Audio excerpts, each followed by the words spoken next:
Еще есть вопросы?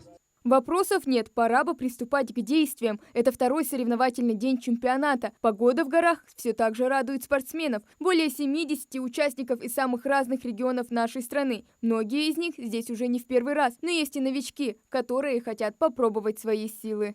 Впервые, да, мы приехали на технический класс. Ребята вчера отработали маршрут Горина 5 категории сложности. Вот, работают дальше, значит, следующий маршрут идут Ибрагимова, также 5 категории сложности. В целом результат мне пока нравится, да, то есть конкуренция большая, конкуренция питерцы, красноярцы.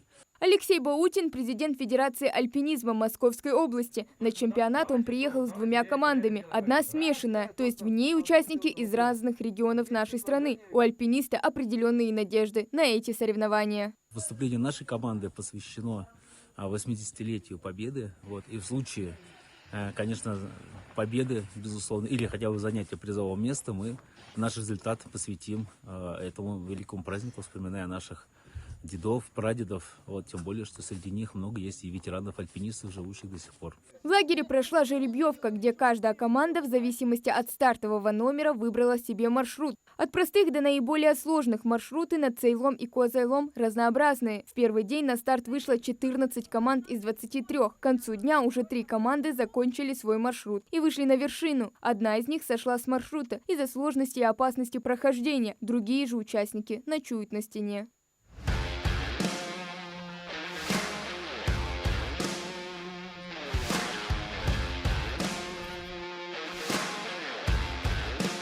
Подведение итогов и выявление победителей пройдет 19 марта. В зачет идут 2 самых лучших восхождения. Как и в прошлые годы, в лагере для спортсменов созданы все необходимые условия. Поэтому ничто не отвлекает спортсменов от соревнований. Хава Гагиева, Магаз 24.